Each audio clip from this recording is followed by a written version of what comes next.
আসসালামু আলাইকুম ওয়া রাহমাতুল্লাহি ওয়া বারাকাতুহু। আলহামদুলিল্লাহি রাব্বিল আলামিন ওয়াসসালাতু ওয়াসসালামু আলা রাসূলিহিল কারীম ওয়া খাতামান নাবিয়্যিন নবিয়্যিনা মুহাম্মদ ওয়া আলা আলিহি ওয়া সাহবিহি আজমাইন। সুপ্রিয় দর্শক, পৃথিবীর যে প্রান্ত থেকে আপনারা এই মুহূর্তে এটিএন বাংলার টিভি সেটের সামনে আছেন, সকলকে স্বাগত জানাচ্ছি এটিএন বাংলার নিয়মিত আয়োজন RFL উডি ডোর প্রেজেন্স ইসলামী সাওয়াল job powered by Islami bank Bangladesh PLC। এই সরাসরি আয়োজনে জীবন ঘনিষ্ঠ যে কোনো বিষয়ের প্রশ্ন আপনারা করতে পারবেন। কোরআনুল কারীম এবং সহিহ সুন্নাহর ভিত্তিতে আমরা ইনশাআল্লাহ আপনাদের প্রশ্নের জবাব শুনব। আমি আছি আপনাদের সাথে AK-M ফিরোজ। প্রিয় দর্শক, আপনাদের মূল্যবান প্রশ্নের জন্য আমাদের স্টুডিওতে আজ উপস্থিত আছেন আমাদের সকলের প্রিয় মানুষ, প্রিয় ব্যক্তিত্ব, এটিএন বাংলার প্রিয় মুখ শেখুল আল্লাম শেখ ডক্টর শহীদুল ইসলাম বারাকাতি হাফিজাহুল্লাহ। আসসালামু আলাইকুম ওয়া রাহমাতুল্লাহি ওয়া বারাকাতুহু। ওয়ালাইকুম সালাম ওয়া রাহমাতুল্লাহ। আহলান সালাম শেখ, মারহাবান বিকুম, বারাকাল্লাহু ফিকুম, হায়াকাল্লাহ মাজিদ। আমরা ইনশাআল্লাহ আপনার কাছে আসবো দর্শকদের সরাসরি বিষয়গুলো জানার জন্য।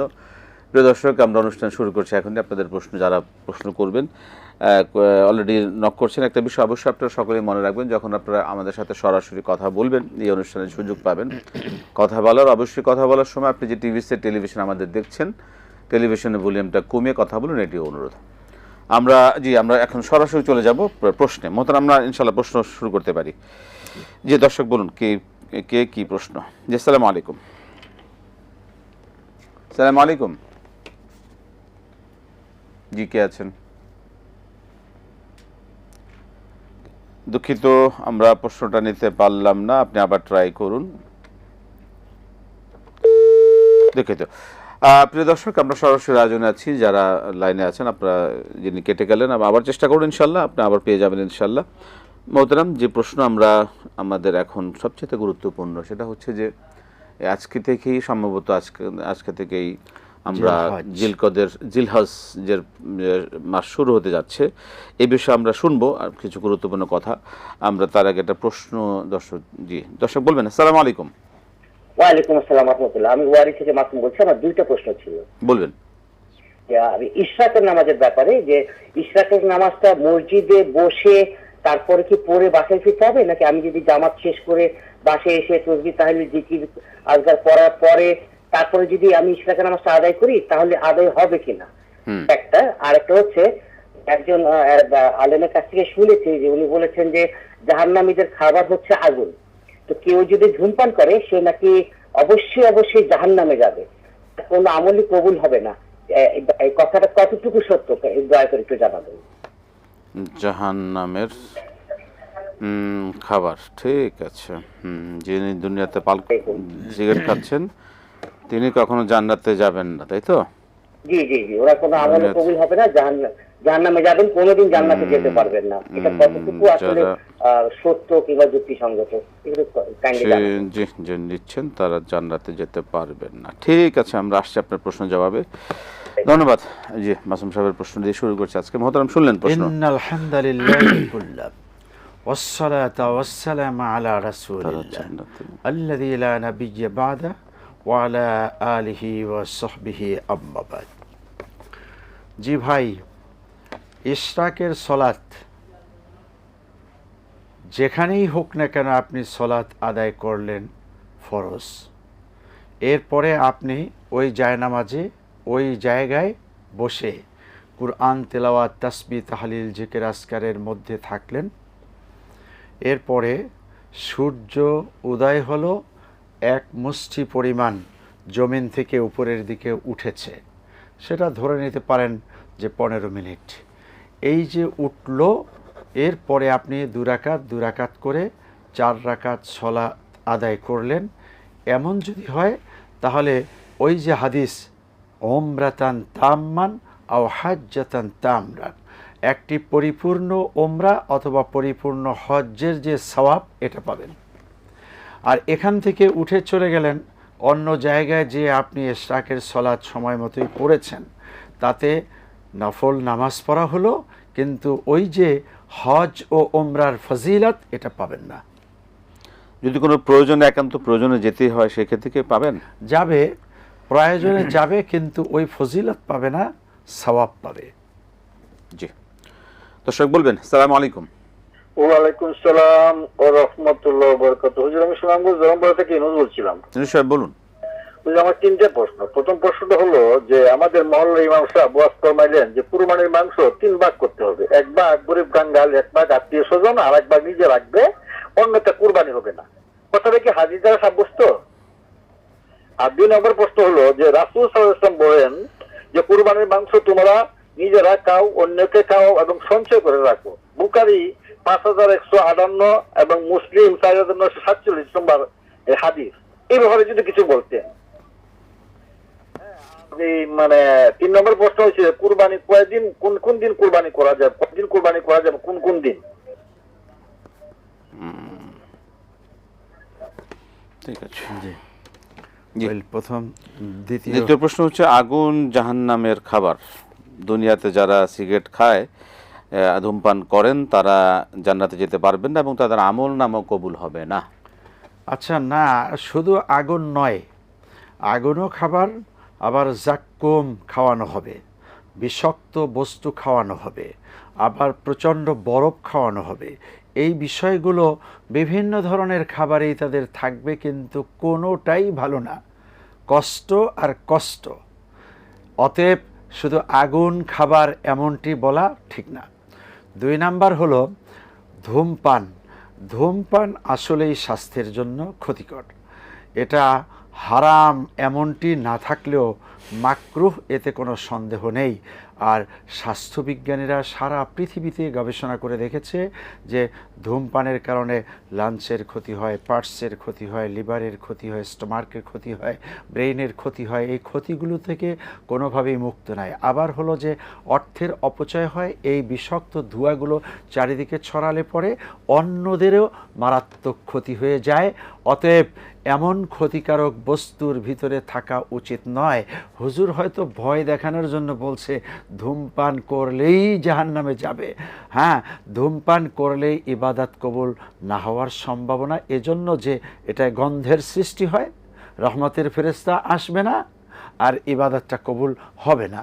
এই জাতীয় বিষয়াদিতে আর তর্কে না যেয়ে খারাপ জিনিসকে বর্জন করুন। কিন্তু যেগুলো ক্ষতি করে স্বাস্থ্যের জন্য সেগুলো তো হারাম হওয়া উচিত, তাই না? প্রকারান্তরে তো এটা হারাম, হারাম, কিন্তু ডাইরেক্ট হারাম আমরা বলছি না, ফিকহি মাসালায় মাকরু বলেছে। মাকরু বলা আছে। জি, জি, দর্শক বলবেন কে আছেন। আসসালামু আলাইকুম।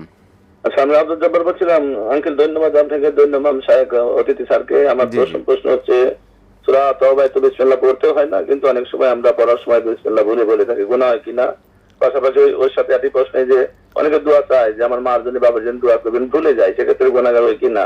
আর তাওবায় বিসমিল্লাহ পড়লে ভুলে গুনাহ হবে কিনা? আর 2 নম্বর প্রশ্ন, অনেকে নামাজ পড়ে, রোজার মাসে পড়ে, ঈদের নামাজ পড়ে, জানাজার নামাজ পড়ে, জুম্মার নামাজ পড়ে, আর ফরজ নামাজ পড়ে না। এই যে তারা যে নামাজগুলি পড়ে, এর দ্বারা তারা নেকি পায় কিনা, কতটুকু নেকি পায় জানি না। আর 3 নম্বর একটা প্রশ্ন বলতে যে হামের যে প্রাদুর্ভাব বর্তমানে, আল্লাহ শিশুদের যে কদিন হায়াত দিয়েছিল তারা মারা গেছে, দোয়া করি তারা জান্নাতবাসী হোক। কিন্তু এই সরকারের গাফিলতির কারণে এখন সরকারের উপর চাপ, তাদেরকে অ্যারেস্ট করা হোক, তাদেরকে মামলার আওতায় আনা হোক। তাই আসলে কি এটা শরীয়ত অনুযায়ী ঠিক কিনা, এই ব্যাপারে 3টে প্রশ্ন। এই যে শিশুরা মারা যাচ্ছে, এই জন্য দায়ী কে আসলে? এই বিষয়ে আমাদের অনেক বিস্তারিত আলোচনা, আমরা সেদিকে পরে যাব।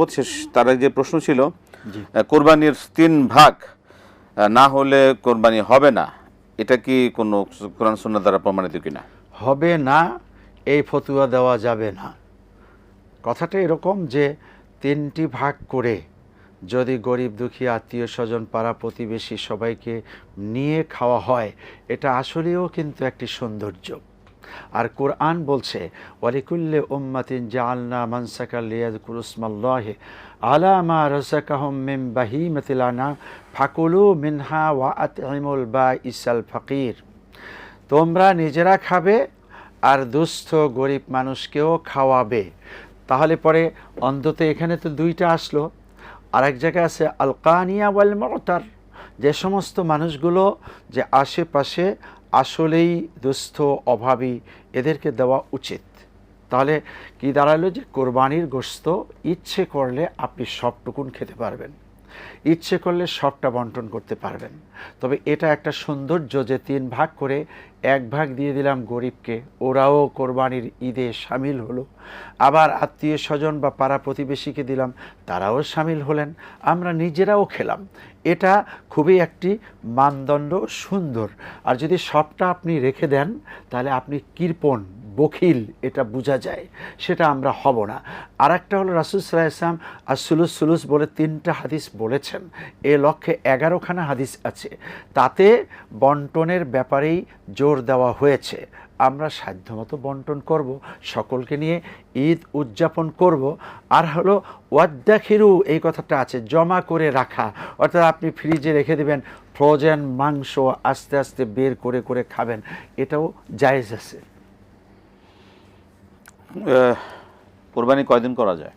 3 দিন। তার মানে জিলহজ মাস বাংলাদেশে এটা 28 তারিখে এ পর্যন্ত সম্ভাবনা বেশি।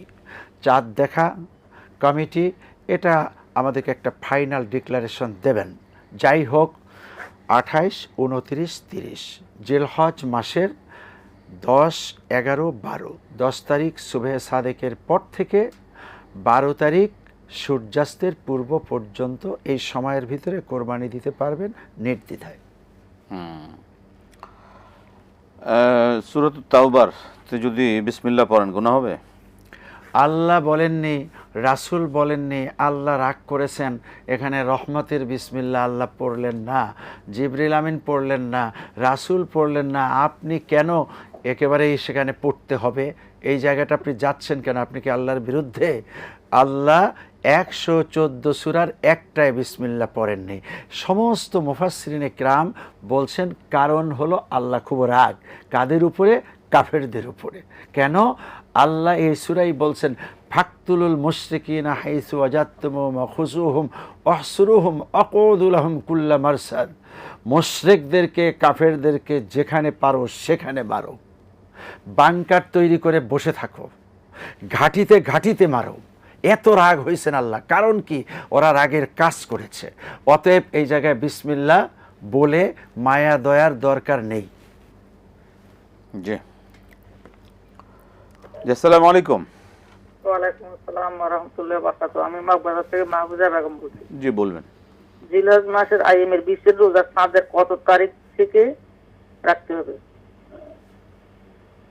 জিলহজ মাসের আইএমের 20 রোজা চাঁদের কত তারিখ থেকে রাখতে হবে?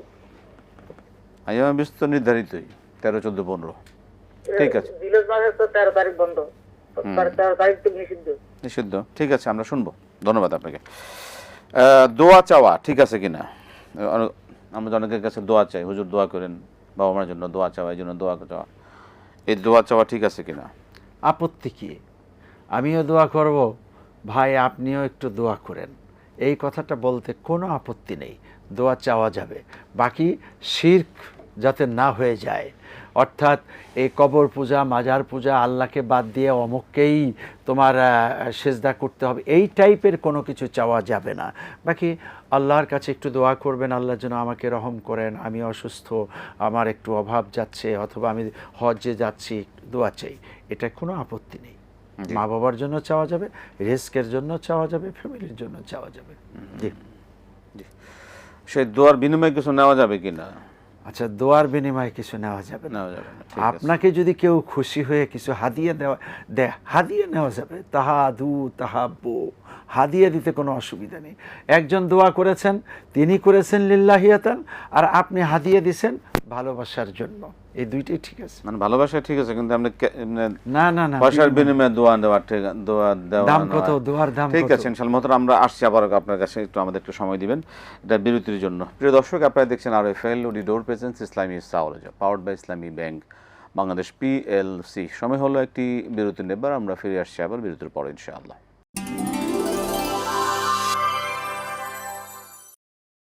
আসসালামু আলাইকুম ওয়া রাহমাতুল্লাহি ওয়া বারাকাতুহু। প্রিয় দর্শক, ফিরে এলাম বিরতির পর। RFL woody door presence Islami সাওয়ালজা, powered by Islami bank Bangladesh PLC। আমরা সরাসরি আয়োজনে আছি। জীবন ঘনিষ্ঠ যে কোনো বিষয় জানতে আপনারা প্রিয় দর্শক আপনারা ফোন করুন, আমরা শুনবো। যে অলরেডি ফোন আবার এসছে, আমরা ফোন নিচ্ছি। যে দর্শক বলবেন। আসসালামু আলাইকুম। ওয়ালাইকুম আসসালাম। জি আমি সিরাজগঞ্জ থেকে বলছি, সাইদুল। জি সাইদুল সাহেব বলুন। আমি দুটো প্রশ্ন করতে চাই। প্রথম প্রশ্ন হচ্ছে, কোন মুসলমান ঘরে সন্তান যদি খাতনা না করে তাতে শরীয়তে কোনো অসুবিধা আছে? দ্বিতীয় প্রশ্ন, যারা হজ করতে যায়, নবীর রওজা মুবারক যে জিয়ারত করে, এটা কি হজের অংশ? এই জিয়ারত যদি না করে তাহলে কি হজ হবে কি হবে না? আচ্ছা, আসসালামু আলাইকুম। ওয়ালাইকুম সালাম সাহেব সাহেব, আমরা আসছি আপনার প্রশ্নে। এর আগে আরও কিছু প্রশ্ন আছে।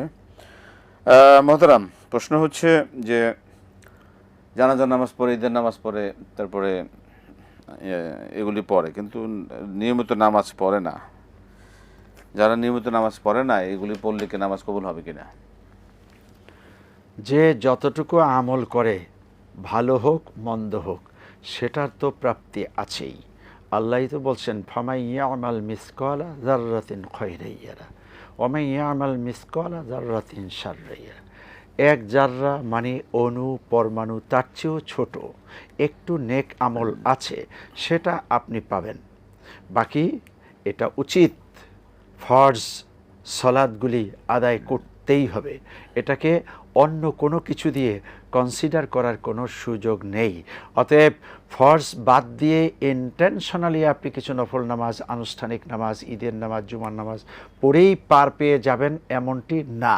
এটার একটা সহজ উদাহরণ হলো, আপনি একটা চাকুরিতে এসছেন, এখানে কতগুলো কন্ডিশনসের ভিত্তিতে আপনাকে অ্যাপয়েন্টমেন্ট দেওয়া হয়েছে। সেটা হলো 9টা 5টা আপনার ডিউটি, এটা আপনি ঠিক রেখে এরপরে ওভারটাইম কিছু করতে পারেন, এরপরে আপনি আনুষ্ঠানিক আরও কিছু কাজ করতে পারেন, সেই কাজের জন্য সেটার বিনিময় পাবেন। কিন্তু আপনার মূল কাজটি যদি আপনি না করেন, তাহলে ওই আনুষ্ঠানিকতার কি দাম আছে? অতএব আসলটা ঠিক রাখুন, মূল চাকরি ঠিক রেখে তারপরে অন্যান্য যা আছে যত বেশি পারেন তত বেশি পড়ুন। জি। আইয়ামে বিদ যে রোজা, সেটার কি করবেন? জিলহজের এই যে মূল কথা তো আপনিও জানেন, 13, 14, 15 এটা হলো আইয়ামে বীজ। প্রত্যেকটি চান্দ্র মাসেই এটা ঘুরে ঘুরে আসতেছে। এখন এই মাসটি যেহেতু জিলহজ, অতএব এখানে হলো 10, 11, 12, তা আপনার তো সমস্যা হওয়ার কথা না। 10, 11, 12 হলো 3 দিন 3 দিন। ঈদ। এটার সাথে যুক্ত হবে আরও 1 দিন, অর্থাৎ 4 দিন বছরে এই সময় রোজা রাখা নিষিদ্ধ। আর ঈদুল ফিতরের সময় 1 দিন, 5 দিন নিষিদ্ধ। এখানে একটি নিষিদ্ধ দিন পড়ে গেল, অতএব ওই দিন বাদ দিয়ে বাকি 2 দিন রাখেন, আল্লাহ সওয়াব দিবেন। জি। হামের এই যে চিকিৎসার জন্য বা হামের টিকার জন্য আমাদের শিশুরা মারা যাচ্ছে, এর জন্য দায়ী ব্যক্তিদের কি পরিণত হবে দুনিয়া আখিরাতে? যদি কারো হাতে কোনো বিষয়ে পাওয়ার থাকে আর সেই পাওয়ারটাকে সে অ্যাপ্লাই না করে কুক্ষিগত করে রাখে, সেটা একটা ব্যক্তির উপরে হোক, শিশুর উপরে হোক, মায়ের উপর হোক, বাবার উপরে হোক, এটার প্রভাব যদি তার উপরে যেয়ে পড়ে আর সে কারণে শিশুটি মারা যায়, তাহলে যে ব্যক্তির হাতে এই পাওয়ারটা ছিল যে সে এই মেডিসিনটি ইউজ করতে দিল না, সেইটার অর্থ কোনো না কোনোভাবে আত্মসাৎ করেছে, তাহলে অবশ্যই এটার দায়ভার এই ব্যক্তিকে নিতেই হবে। এখন হলো টিকা, এটা যদি গভর্নমেন্টের ব্যাপার হয়ে থাকে ওকে, যদি কোনো অথরিটির ব্যাপার হয়ে থাকে ওকে, কোনো একটি সংস্থার দায়িত্ব ছিল টিকাগুলিকে যথাযথভাবে আনবে আর বাংলাদেশের শিশুদেরকে প্রয়োগ করবে। সেটা যদি তারা না করে থাকে, অবশ্যই তারা এই হক নষ্টকারী এমন দায় নিয়ে তাদেরকে মরতে হবে এবং তারা বাঁচতে পারবে না। আর যদি এমন হয় যে আসলে কারো কোনো দায় নেই, এ ব্যাপারে ভালো কোনো সিদ্ধান্ত কেউ নিতে পারেনি, এটা কারো মাথার উপরে যে পড়ে না, তাহলে আল্লাহর কাছে মাপ চাইলে আল্লাহ পাক মাপ করবেন, তবে অবশ্যই কারো না কারো দায় আছেই। অতএব শিশুদের প্রতি যত্ন নেওয়া আমাদের সকলের দায়িত্ব। জি প্রিয় দর্শক, আমরা সরাসরি আয়োজনে আছি। জীবন ঘনিষ্ঠ যে কোনো বিষয় জানতে কোরআন সুন্নাহ আলোকে আপনারা প্রশ্ন করুন, আমরা শুনবো ইনশাআল্লাহ আপনাদের প্রশ্নের জবাব। জি, আমরা যে প্রশ্ন আমাদের কাছে আছে সেটা সম্পর্কে জানি। মুসলমান তারা যদি সুন্নতে খাতনা না করেন তাহলে কি গুনাহ হবে? কোনো সমস্যা আছে কিনা, শরীয়তের বাধ্যবাধকতা আছে কিনা? খাতনা একটি সুন্নাহ, ইব্রাহিম আলাইহিস সালামের আমল থেকে শুরু হয়েছে। সাইয়্যিদনা মুহাম্মদ রাসূলুল্লাহ সাল্লাল্লাহু আলাইহি ওয়াসাল্লামের সুন্নাহর মধ্যে এটা মৌলিক সুন্নাহর একটি।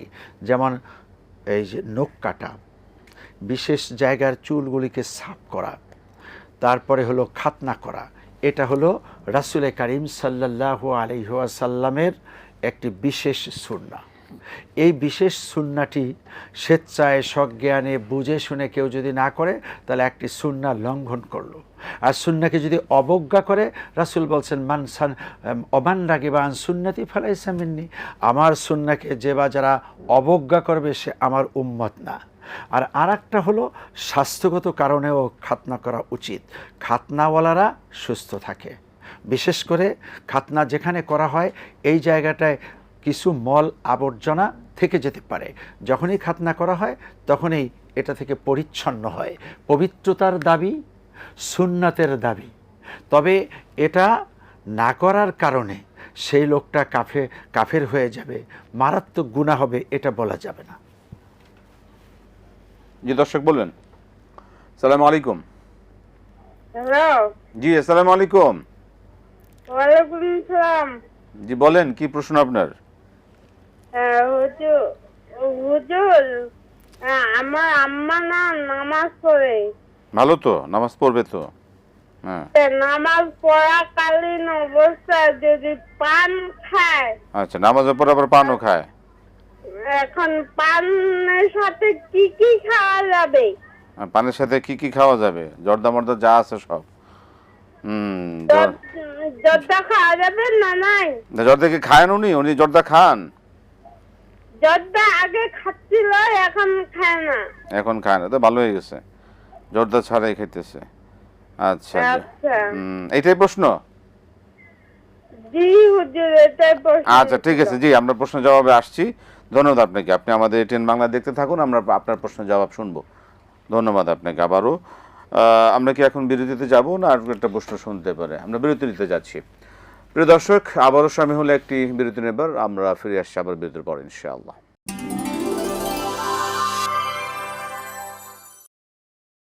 আসসালামু আলাইকুম রহমতুল্লাহি ওয়া বারাকাতুহু। প্রিয় দর্শক, ফিরে এলাম বিরতির পর। RFL woody door presents Islami সাউলিজা powered by Islami bank Bangladesh PLC। সরাসরি আয়োজনে আছি আমরা, জীবন ঘনিষ্ঠ প্রশ্নের জবাব শুনবো। দর্শক আছেন, বলুন। জি আসসালামু আলাইকুম। ওয়ালাইকুম আসসালাম। আমার প্রশ্ন শুনতে পাচ্ছেন হুজুর? জি শুনতে পাচ্ছি, বলুন। ওই যে 26 তারিখে তো আরো 5 দিন, পরের দিনও কি আমরা রোজাটা করব? ওদিন তো 9টা রোজা হবে। 26 মানে আজকে থেকে রোজা শুরু করছি। গতকাল সৌদি আরব 4টা খাই গেছে, আজকে তো রোজা শুরু করছি।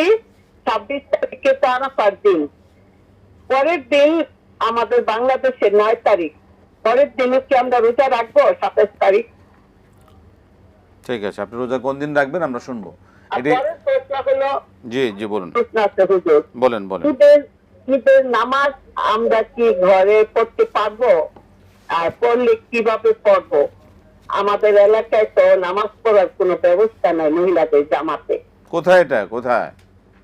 নারায়ণগঞ্জে আছে, অনেক দূরে। ঠিক আছে, আরেকটা প্রশ্ন হুজুর আমার। জি দ্রুত দ্রুত, অনেক প্রশ্ন হয়ে যাচ্ছে। আরেকটা প্রশ্ন আছে, এই যে মক্কা মদিনায় যখন আজান দেয়, হ্যাঁ মক্কা মদিনায় যখন আজান দেয়, ওই আজানের জবাব কি আমরা দিতে পারবো? বা আজান শেষে কি দোয়া পড়তে পারবো? পড়লে কি সওয়াব হবে না আবার? সওয়াব তো হবে, গুনাহ হবে না। ঠিক আছে, আমরা শুনবো। ধন্যবাদ। আমরা আপনার বিষয়ে গুনাহের কোনো বিষয় নাই, আপনার সকল প্রশ্নের জবাব আমরা শুনবো এক এক করে। আর এর আগের প্রশ্ন আছে মোহতারাম। প্রশ্ন হচ্ছে যে হজে যারা গেলেন তারা যদি নবীর কবর জিয়ারত না করেন তাহলে কি তাদের হজের কোনো ক্ষতি হবে, বা এটা কি হজের কোনো অংশ কিনা? না, এটা হজ্জের অংশ না। রাসূল করিম সাল্লাল্লাহু আলাইহি ওয়াসাল্লামের মহব্বত, মান জারা উম্মতি অজাবাত লাহু শাফাআতি, এরকম একটা দুর্বল কথা আছে যে বা যারা আমার জিয়ারাত করলো তার জন্য আমার সুপারিশ ওয়াজিব হয়ে গেল। এই কথাটি শক্ত হাদিস না হলেও রাসূলের জিয়ারাতটা খুব ভালো, কিন্তু হজ এর জন্য ফরজ হলো এহরাম, উকুফে আরাফা, তাওয়াফে জিয়ারা। এই তিনটা মদিনার সাথে রিলেটেড কিচ্ছু না। এরপরে হলো মুজদালিফায় অবস্থান করা, শয়তানকে পাথর মারা, মাথার চুল ছোট করা, তারপরে হলো সাই বাইনা সফা ওয়াল মারওয়া করা, এই সব কিছু হলো মক্কা কেন্দ্রিক। অতএব রাসূলুল্লাহ সাল্লাল্লাহু আলাইহি ওয়াসাল্লামকে জিয়ারাত না করলে, মদিনায় না গেলে হজ্জের কোনো ক্ষতি নেই। এবার রাসূল সাল্লাল্লাহু আলাইহি ওয়াসাল্লামের জিয়ারাতে যাওয়া উচিত। জি, নামাজও পড়েন আবার পানও খান, সেই পানে আগে জর্দা টর্দা খেতেন, এখন জর্দা টর্দা কম খান, বাকি খান না, কিন্তু নামাজ পড়ার অবস্থায় কি পান খাওয়া যাবে বা পানের সাথে কি খাওয়া যাবে? নামাজ পড়া অবস্থাতে কিছুই খাওয়া যাবে না। সে সময় তো আপনি নামাজ পড়তেছেন, এই সময় কোনো খাওয়া দাওয়ার চ্যাপ্টারের ভিতরে আপনি নেই। মুখে আপনি রাখা যাবে না? মুখের ভিতরে পান রয়েছে অথবা ছোলা বুটের পরিমাণ অন্য কিছু রয়েছে, আবার সেটাকে আপনি আস্তে আস্তে চিবাতে থাকলেন, এমনটি নামাজের জন্য মারাত্মক ক্ষতি করা যাবে না। হ্যাঁ, সামান্যই পরিমাণ কিছু মুখের ভিতরে থেকেছিল, এটা দাঁতের কোণার থেকে, দাঁতের কোনো ফাঁকা থেকে বেরিয়ে এসছে, সেটা হয়তো বেরিয়ে গেল অথবা ভিতরে চলে গেল, এতে নামাজের ক্ষতি হবে না। কিন্তু এক শব্দে খাওয়া শব্দ যে বস্তুর সাথে প্রযোজ্য এমন কিছু নামাজ অবস্থাতে চলবে না। এবার হলো নামাজ সময় নামাজ পড়তেছেন, আপনি যেটা বলেন আপনার আম্মু নামাজ পড়েন, এটা তো খুব ভালো। আগে জর্দা খেত, এখন জর্দা ত্যাগ করেছে, এটাও খুব ভালো, সুখবর দিয়েছেন। বাকি অন্য কেউ যদি জর্দা খায়, জর্দা মানে হলো তামাক, তামাকের নেশা হয়, ওই ধূমপানে যেমন একটা নেশা, এটাও আর একটা নেশা, এই নেশার ধারে কাছেও থাকা যাবে না। ঠিক আছে, আমরা পরের প্রশ্নে চলে যাচ্ছি। দর্শক, আমরা প্রশ্ন হচ্ছে যে রোজা তো আজকে থেকে থাকবেন, কিন্তু 9 তারিখের পরে কি রোজা রাখতে হবে? আর 9 তারিখটা বাংলাদেশের হিসাব অনুযায়ী জিলহজ মাস যেদিন শুরু হলো, এই দিন থেকে গনে গনে 9 দিন আপনি রোজা রাখবেন। এবার 27 তারিখ আর 28 তারিখ বুঝি না, আপনি 9 দিন টানা। এরপরে 10ম দিন বাংলাদেশে কোরবানি হবে, ওই কোরবানির দিন কোরবানি করে ওই গোশত দিয়ে প্রথম খাবার খাওয়া, এটাতে হয় 9.5। আসলে 9.5 তো আর রোজা না, 9টাই রোজা। এটা খুবই ভালো, খুবই ভালো। অতএব আপনি ডান বাম আর চিন্তা না করে আজকে থেকে শুরু করেছেন, আপনি টানার 9টা রাখুন। এরপরে আপনি আরাফাতের দিন, অর্থাৎ ময়দানে আরাফাত যেদিন, সেদিন তো রোজা রাখবেনই। যদি আমরা অন্য কোনো দিন নাও রাখতে পারি, আরাফাত দিবসের রোজা ছাড়ব না। এরপরের দিনকে রাখবেন নাকি? এরপরের দিন বাংলাদেশে যদি কোরবানি না হয় রাখবেন। ঠিক আছে। ঈদের নামাজ মহিলারা কি বাসায় পড়তে পারেন? না, বাসায় কোনো ঈদের নামাজ হয় না। আপনি বাসায় ইবাদত বন্দি করতে পারেন। নিকটতম মসজিদ, নিকটতম ঈদগাহ, যেখানে যেতে আসতে কোনো সমস্যা নেই, এখানে যাওয়া উচিত। রাসূল সাল্লাল্লাহু আলাইহি ওয়াসাল্লাম তাকিদ দিয়েছেন, নারী পুরুষ সম্মিলিতভাবে মসজিদে, ঈদগাহ ময়দানে যাবে। এখন আপনার নিকটে যদি এই ব্যবস্থা না থাকে, অথবা পর্দা লঙ্ঘিত হতে পারে, অন্য কোনো দুশ্চিন্তাও থাকতে পারে, তাহলে আপনার ঈদগাহে যেতে হবে না, ঈদের নামাজ পড়ার দরকার নেই। ঘরে বসে আপনি ওই সময় বিশেষ ইবাদত বন্দি করলেন, কোরআন তেলাওয়াত করলেন, জায়নামাজে বসে থাকলেন, নফল নামাজ করেন, আল্লাহর কাছে মুনাজাত দিয়ে কাঁদেন, এই ইবাদত করুন। শেষ প্রশ্ন, আমাদের সময় একদম নাই। মক্কা মদিনা আজান শুনে কি দোয়া, জবাব এবং দোয়া করা যাবে কিনা? আজান যখনই শুনবো, মক্কা থেকে হোক, মদিনা থেকে হোক, রেডিও থেকে হোক, টেলিভিশন থেকে হোক, মোবাইল থেকে, শুনলে আপনি জবাব দিতে কোনো মানা নেই। মনোযোগ সহকারে শুনবে, এগুলো আল্লাহ পাকের কালেমা, আল্লাহর তাসবিহ। এই তাসবিহ খুবই ভালো, আল্লাহু আকবার, আল্লাহু আকবার। আপনিও বলেন আল্লাহু আকবার, মানে এতে কোনো অসুবিধা নেই, জবাব দেওয়া যাবে এবং দোয়া পড়া যাবে। নিকটতম জায়গায় যদি আজান হয়, তাহলে আপনাকে অবশ্যই জবাব দিতে হবে এবং দোয়া করা যাবে। দোয়া পড়তে হবে। দোয়া করতে। মদন আপনাকে অসংখ্য ধন্যবাদ, জাযাকাল্লাহ খাইর, ওয়া বারাকাল্লাহু ইয়াকুম, ফিকুম, শুকরান, মাশাআল্লাহ। প্রিয় হাইয়াকুম। দর্শক, আমরা অনুষ্ঠানের শেষ পর্যায়ে চলে এসেছি, আজকে আমাদের আর সময় হচ্ছে না। আলহামদুলিল্লাহ অনেকগুলো বিষয় অবগত হলাম, কোরআন সুন্নাহর আলোকে এভাবে আমরা জানবো, মানবো। আল্লাহ পাক কবুল করুন। আজকে শেষ করছি, বিদায় নিচ্ছি। আসসালামু আলাইকুম ওয়া রাহমাতুল্লাহ।